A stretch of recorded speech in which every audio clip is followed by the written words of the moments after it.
Morning everyone, welcome back to आरवी जैसी blog. और आज हम लोग जा रहे हैं दिवाली के लिए घर अपने। तो साथ में नरेंद्र भाई अपना, भाभी और श्रीमती जी अपने दोनों बेटे। तो अभी हम लोग निकल रहे, हमारा प्लान था 3 बजे निकलने का और हो गए हम थोड़ा लेट। हम पहुंच चुके हैं देवप्रयाग और टाइम हो रहा है अराउंड 6:45। और आपको कुछ दिखाता हूँ मैं। संस्कृत यूनिवर्सिटी, राष्ट्रीय संस्कृत संस्थान जो कि पहले था, और ये रहा इसका बोर्ड। तो यहीं से मैंने भी अपनी पढ़ाई अपनी पूरी करी है, लेकिन मैंने इसके लखनऊ वाले कैंपस से अपनी जो है डिग्री ली है। वहीं से मैंने अपनी आचार्य किया है, एमए अपना हमारा। तो यहाँ पे हमारे एक गुरुजी हैं श्री ओम शर्मा जी, तो उनसे हमने हिंदी। तो गुरुजी की बहुत अच्छी है। तो ये है संगम, आप देख सकते हैं। तो ये है देवप्रयाग का संगम। संगम के दर्शन करिए आप लोग, ठीक है।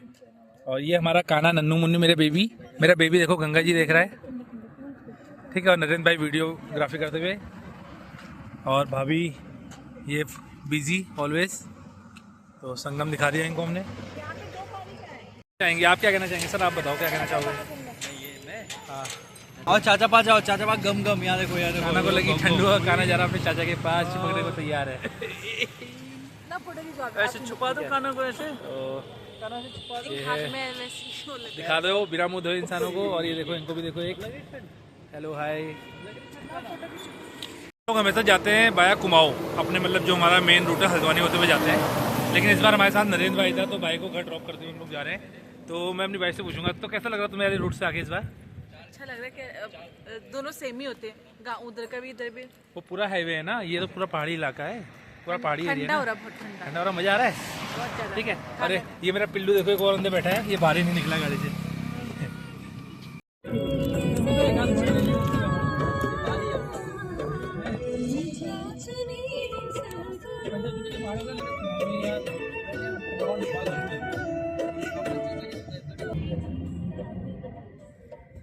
संगम है। तो फ्रेंड्स, ये है श्रीनगर का डैम। तो हम लोग श्रीनगर से अब आगे आप निकलते हैं, धाई देवी के लिए जाते हैं। तो रास्ते में ये डैम पड़ता है। तो चलिए यहाँ से अब हम आगे निकलते हैं धाई देवी के लिए। तो फाइनली हम लोग पहुँच चुके हैं धाई देवी, और ये नीचे माँ धारी देवी का मंदिर है, ठीक है, आप देख सकते हैं। तो यहाँ मैं आया था लगभग 2014 में, और आज दोबारा दर्शन करने का सौभाग्य मिला। अभी हम लोग पहुँच चुके हैं कर्णप्रयाग से थोड़ा आगे, और ब्रेकफास्ट करने के लिए रुके हैं खत्री कुक्स कैबिन एंड रेस्टोरेंट में। तो कैसा रेस्टोरेंट है वो तो अभी बाद में पता लगेगा, यहाँ पे ब्रेकफास्ट करने के बाद। अभी तक का सफ़र तो हमारा काफ़ी अच्छा रहा, और हम लोग सही से अपना पहुँच चुके हैं। और अब रुद्रप्रयाग के बाद जो रास्ता है ना, वो थोड़ा पतला रास्ता है, प्रॉपर पहाड़ी रास्ता है। तो उसकी बात हो सकता है हमें टाइम लगे गैरसैंण पहुँचने में भाई के घर तक, और वहाँ से अपने घर पहुँचने में टाइम लगे। लेकिन फ़िलहाल अभी तक हम एकदम जो हमारा टाइम चल रहा था उससे सही चल रहे हैं। तो चलिए फ़िलहाल हम चलते हैं ब्रेकफास्ट करने के लिए, आपको लेके चलते हैं अंदर।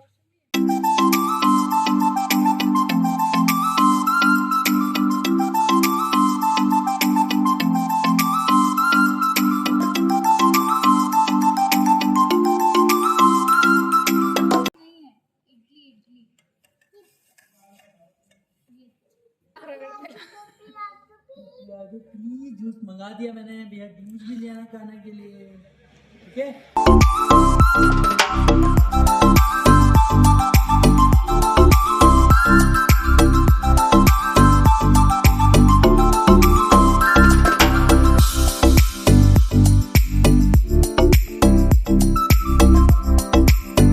हम लोग ब्रेकफास्ट करके निकल चुके हैं कर्णप्रयाग के लिए। तो ब्रेकफास्ट ठीक था, अच्छा था, ज़्यादा बहुत अच्छा भी नहीं है, लेकिन ठीक था, अच्छा था, मॉर्निंग के लिए अच्छा था, लाइट ब्रेकफास्ट था।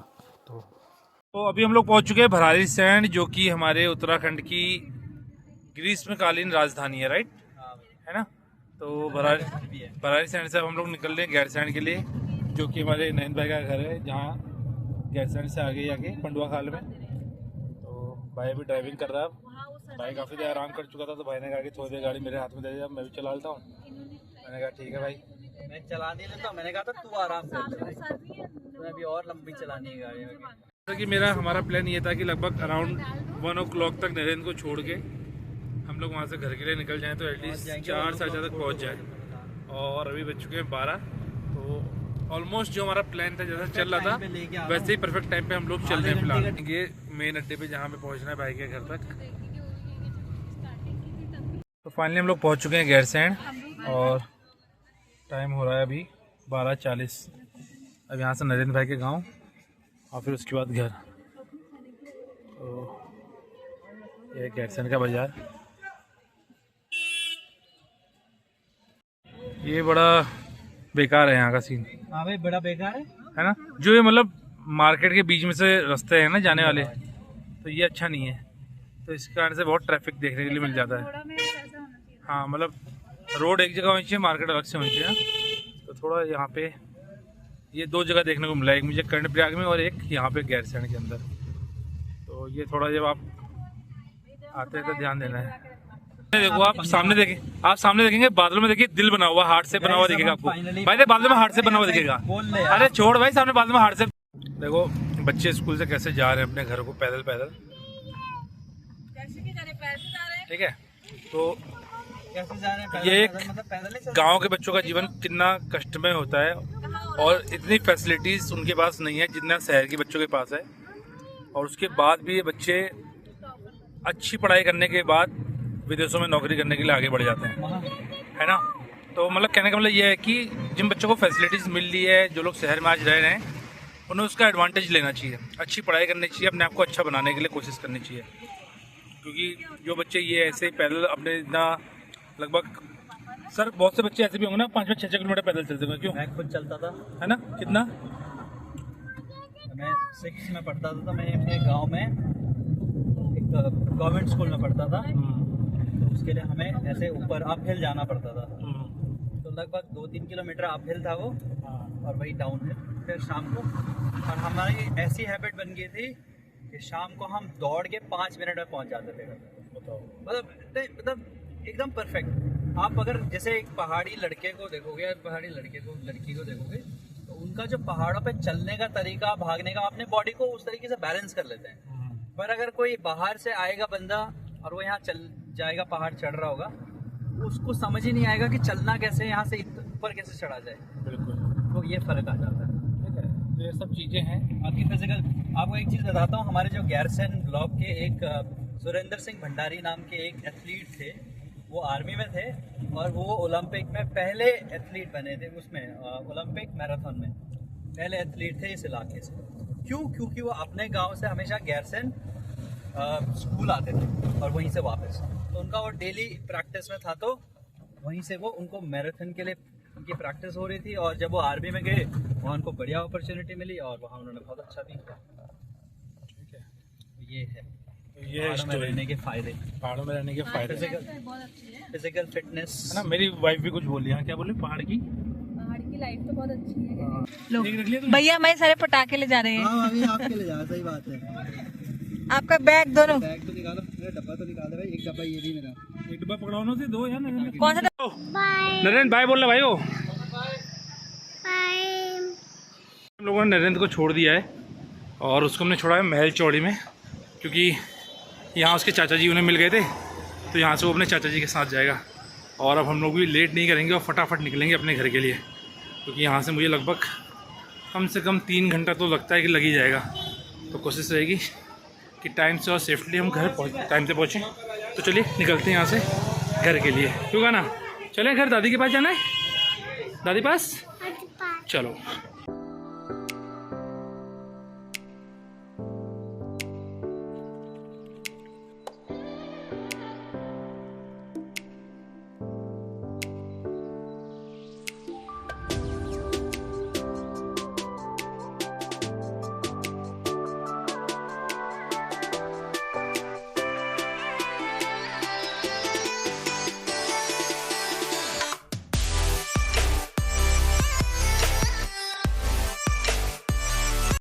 फाइनली फ्रेंड्स हम लोग अपने घर पहुंचने वाले हैं, और ये मेरा जो घर का रास्ता है, जब हम सोमेश्वर से आते हैं, एक जगह है सोमेश्वर, उससे जब आते हैं बाया गढ़वाल के रास्ते, तो भक्तोला से आगे रास्ता पड़ता है मेरे घर का। तो बस थोड़ी देर में हम लोग अपने घर पहुंचने वाले हैं। हमारी गाड़ी जाने का रास्ता है इस जगह से, तो यहाँ से हमारी गाड़ी चलती है। जैसे गेट तो आप सामने देखेंगे तो मंदिर दिख रहा होगा आपको, शनिदेव का मंदिर है जहाँ झंडे लगे हैं सामने। ये देखिए हमें इसके ऊपर गाड़ी चढ़ानी सामने है, आपको गेट दिख रहा होगा, तो गेट वहाँ है। और यहाँ सुनिए हमारा शनि मंदिर, और यहाँ से हमको गाड़ी चढ़ाते हुए वो ऊपर जाना है, से गाड़ी चढ़ाएंगे।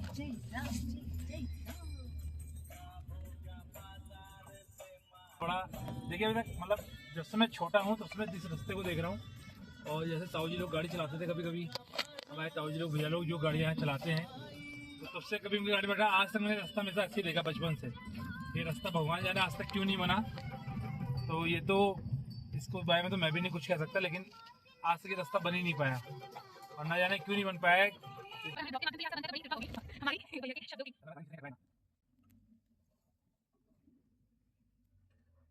ऐसा लग रहा है गाड़ी में नीचे लगेगी क्योंकि इसका डाउन क्लियरेंस बहुत कम है, इसमें गाड़ी के नीचे लगने के चांसेस ज़्यादा लगते हैं ऐसे में। अभी तक तो खैर ऐसा कुछ नहीं हुआ है। और मम्मी ने बोला कि घर तक गाड़ी आ तो जाएगी, बट मुझे भी नहीं पता भी घर तक गाड़ी प्रॉपर जाएगी कि नहीं जाएगी। हो सकता है भाभी को मुझे नीचे उतारना पड़ेगा, भाई पैदल चल के आगे आगे जगह रास्ता बताया मुझे। भाभी सही बोल रहा हूँ ना मैं? यस। फाइनली फ्रेंड हम लोग अपने घर पहुंच चुके हैं और वो रहा हमारा घर ऊपर। भाईजान गाड़ी अगर नीचे को डाउन होती है तो ऐसे हाथ लगा देना गाड़ी में, ठीक है? सुन रहे हो? ये देखिए फ्रेंड्स, हमारे भैया को कितनी मेहनत करनी पड़ रही है। पहले यहाँ पे गाड़ी लाने के लिए पहले यहाँ पे ऐसे घास को की खुदाई करनी पड़ती है, फिर गाड़ी खोल के सामान निकालना पड़ता है। तो बहुत ही कठिन परिश्रम के बाद हम फाइनली घर पहुँचे हैं। अभी भी हमारा थोड़ा बहुत परिश्रम यहाँ पे करना हमें है, क्योंकि हमें सामान निकालना है, उसके बाद वहाँ टॉप में लेके जाना है। सामान के साथ साथ हमें छोटा बेबी भी लेके जाना है। क्या बात है सर, क्या बात है सर। कुम्मर भी लगे, कुम्मर। ये देखो, ये देखो, पास में आओ, थोड़ा पास में दिखाइए। मैं आपको थोड़ा जूम करके दिखाती हूँ। ये देखिए, कुम्मर इनको- बोलते हैं। इनको कुम्मर बोलते हैं, कांटा टाइप। तो अब 4 दिन के प्रोग्राम में जो जो हमारा रूटीन पहाड़ का होगा वो सब आपको मेरे व्लॉग में देखने के लिए मिल जाएगा। तब तक के लिए बाय बाय, गुड डे।